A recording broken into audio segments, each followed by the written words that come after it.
Hello students, master class में आपका स्वागत है। This is the video number 2 of classification of periodic table. In the last video we would discuss about the Thomson model, Dalton atomic theory and Rutherford atomic model or Goldfield experiment. And in this video we will discuss about the hypothesis of Niels Bohr या atomic model of Niels Bohr. Now let's start. तो first of all Niels Bohr ने क्या बताया? Niels Bohr ने explain the structure and spectrum of hydrogen atom. Niels Bohr ने जो hydrogen atom था उसके स्ट्रक्चर के बारे में और स्पेक्ट्रम के बारे में एक्सप्लेन किया। तो उसने अपने ये क्या एटम का फिगर बना लिया है। This is the positive point in the centre of atom, this is called nucleus. जो बीच में है इसको अपने क्या बोलते हैं? न्यूक्लियस, जिसमें क्या होता है? पॉजिटिव चार्ज होता है। देखिए इसका फर्स्ट पॉइंट क्या है। फर्स्ट पॉइंट ये है कि टोटल पॉजिटिव चार्ज कहां पर होता है? न्यूक्लियस में होता है। और न्यूक्लियस कहां होता है? In the centre of the atom. Atom के सेंटर में क्या होता है? न्यूक्लियस होता है। क्लियर है? सेकेंड पॉइंट है इलेक्ट्रॉन्स है वो रिवॉल्व करते हैं। किसमें करते हैं? ऑर्बिट्स में। इलेक्ट्रॉन्स होते हैं वो ऑर्बिट्स में रिवॉल्व करते हैं। सर्कुलर पाथ में करते हैं ना, इसी सर्कुलर पाथ को क्या बोलते हैं? ऑर्बिट्स बोलते हैं। विद डेफिनेट रेडियस एम और एनर्जी। अपनी डेफिनेट रेडियस के साथ, इस ऑर्बिट की डेफिनेट रेडियस होगी, नेक्स्ट वाले की हो गई, और डेफिनेट एनर्जी के साथ में मूव करते हैं सर्कुलर पाथ में। और उन सर्कुलर पाथ को अपने क्या बोलते हैं? ऑर्बिट्स बोलते हैं। ये जो दो पॉइंट है ये अपने जो रदरफोर्ड मॉडल किया था उसमें क्लियर हो गए थे अपने। तो फर्स्ट पॉइंट क्या था इसका? फर्स्ट पॉइंट ये था कि जो टोटल पॉजिटिव चार्ज है वो कहां पर होता है? एटम के सेंटर में होता है। और उसको अपने क्या बोलते हैं? न्यूक्लियस बोलते हैं। सेकेंड पॉइंट है कि जो इलेक्ट्रॉन्स है न्यूक्लियस के चारों ओर सर्कुलर पाथ में मूव करते हैं और उनको क्या बोलते हैं? ऑर्बिट्स। और वो जो मूव करते हैं वो क्या है? डेफिनेट रेडियस और एनर्जी के साथ करते हैं। तो these are the 2 points of Bohr model. And the third point, orbits represented by N. Orbits को एन के थ्रू रिप्रेजेंट किया। Their value always in whole number like 1 2 3 4। इनकी वैल्यू को क्या नेम दे दिया? जिस तरह ये एन टर्न हो गया तो इसको नेम किया गया 1 2, आगे थर्ड बनाए, फिर आगे फोर्थ बनाए। तो उनको क्या किया? 1 2 3 4। और इनके लिए जो सिंबल दिया represented by this symbol KLM और N। KLMN। जिस तरह इसका नेम मैंने क्या दे दिया? K, इसका L। आगे फर्दर बनाएंगे, M हो जाएगा, फिर N हो जाएगा, फिर O हो जाएगा। क्लियर है? फर्स्ट ऑर्बिट का नेम K, सेकंड का M, थर्ड का M, फोर्थ का N, फिफ्थ का N के बाद O। तो these are the symbols that represents orbits. अब इनमें ये देखिए, इनमें इलेक्ट्रॉन भी कैसे फिल होते हैं। ये first of all Niels Bohr ने बात बताई थी कि इलेक्ट्रॉन्स है वो ऑर्बिट में कैसे फिल होंगे। तो नील्स बोर ने ये कहा, उसने फॉर्मूला दिया कि 2n² का फॉर्मूला दिया था। इसके अकॉर्डिंग अपने क्या कर सकते हैं? इलेक्ट्रॉन फिल कर सकते हैं। जैसे n क्या है? n नंबर ऑफ ऑर्बिट है। तो मान लो जो पहला है, ये की बात करें, ये कौन सा है? पहला ऑर्बिट है। तो पहले ऑर्बिट के लिए फॉर्मूला लगाए 2 into n कौन सा है? पहला है ना, तो 1 का स्क्वायर, क्या बन गया, 1 का स्क्वायर 1 हो गया, 2 1 जा 2, 2 1 जा 2 हो गया। इसी तरह सेकंड में 2 इंटू सेकंड वाले में L के लिए n कौन सा है, सेकंड वाला, 2 का स्क्वायर, 2 टू जा 4 टू जा 8, समझ रहे हो बात। थर्ड वाला इसी तरह है, अगर मान लो KLM m के लिए 2 इंटू 2 तो ये हो गया, n कौन सा है, थर्ड वाला, 3 का स्क्वायर, n का स्क्वायर है ना, 3 का स्क्वायर, 3 इंटू 3 9, 9 टू जा 18, समझ रहे हो। इसी तरह बोले कि m का हो गया, n का मतलब फोर्थ ऑर्बिट का, फोर्थ ऑर्बिट में कितने इलेक्ट्रॉन आएंगे, तो 2 इंटू 4 का स्क्वायर, तो 4 इंटू 4 16 टू जा 32। तो ऐसे इलेक्ट्रॉन्स है वो फिल होते हैं एटम में। देखिए 2 किस में आएंगे, 2 किस में आएंगे, K में 8, L में 18, M में और ये N में, समझ रहे हो आप। मतलब पहले में कितने आएंगे, 2, फिर 8, फिर 18 और फिर 32। तो this is the formula that is given by the Niels Bohr. अब इसमें नेक्स्ट पॉइंट है, this is the fourth point, distance between nucleus and orbits. Arrow का ऊपर की तरफ है, इसका मतलब क्या है, इंक्रीजेस। जो डिस्टेंस है न्यूक्लियस के और ऑर्बिट्स का इंक्रीज होता है कब, when value of n increases.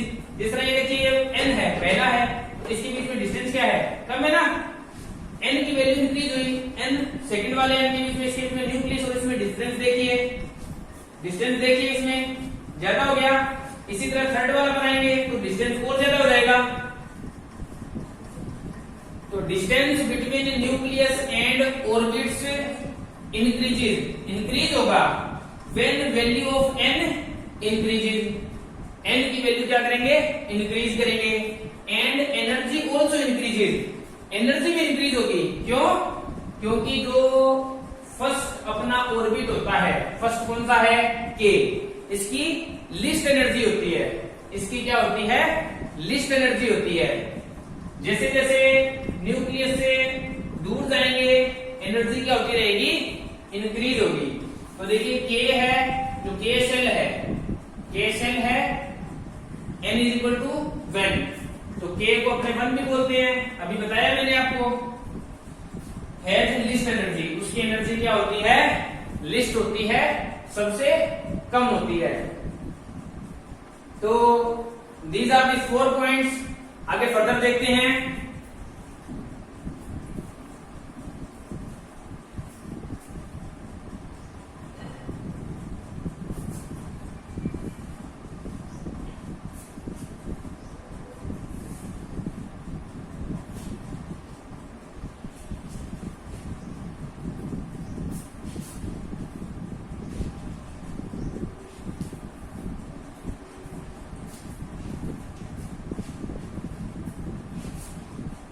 Fifth point अपने पास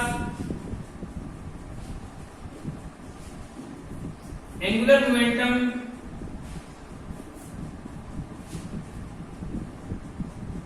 ऑफ इलेक्ट्रॉन इक्वल टू क्या होगा, mvr is equal to h by 2 pi. mvr क्या होता है, एंगुलर मोमेंटम, तो वो किसके इक्वल होगा, h बाय 2 पाई का। तो अब इसमें देखिए h क्या है, प्लैंक कांस्टेंट, h क्या है, प्लैंक कांस्टेंट। m क्या हो गया, mass of electron, mass of electron. v क्या हो गया,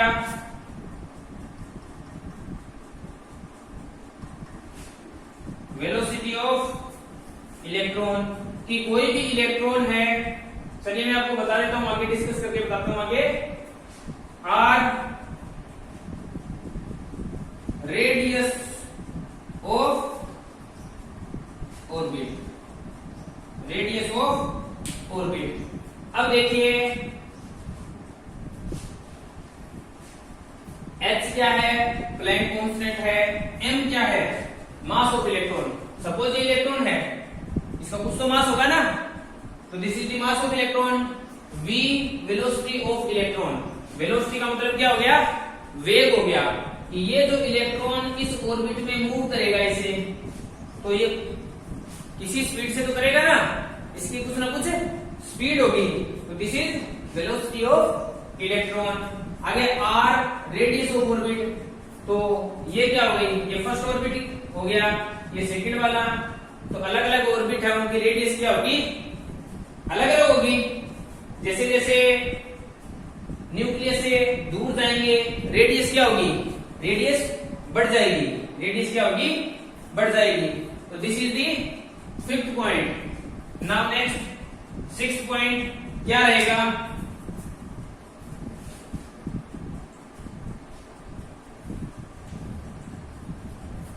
क्या रहेगा, there is no change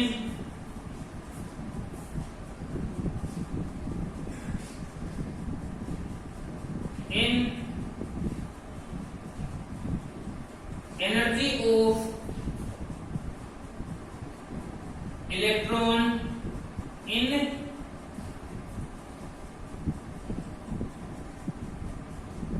definite orbit. Six point ये बात बोल रहे हैं कि there is no change in energy of electron in definite orbit, कि जिस तरह एक इलेक्ट्रॉन है, ये अपने ऑर्बिट में क्या कर रहा है, मूव कर रहा है, तो उसकी एनर्जी में कोई भी चेंज नहीं आएगा, इसमें क्या होगा, कोई भी चेंज नहीं आएगा। समझ रहे हो, मतलब ये अपनी फिक्स्ड एनर्जी के साथ मूव करता रहेगा। तो this is the sixth point and the last point of this topic.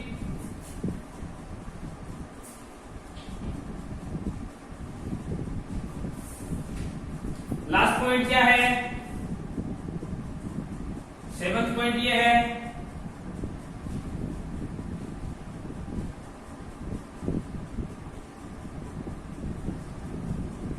ये पॉजिटिव हो गया।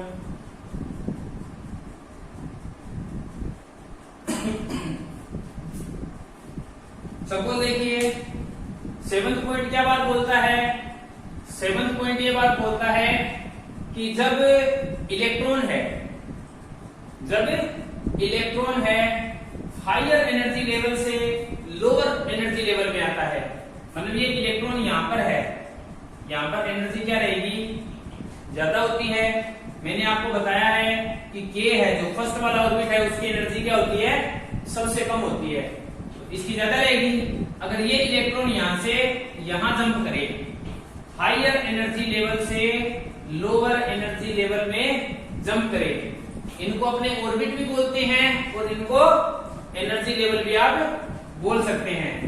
अगर इलेक्ट्रॉन है हायर टू लोअर, अगर इलेक्ट्रॉन है हायर एनर्जी लेवल से लोअर एनर्जी लेवल में जंप करता है, तो एनर्जी क्या होगी, एनर्जी क्या होगी, रिलीज होती है। ये बात ध्यान रखनी है।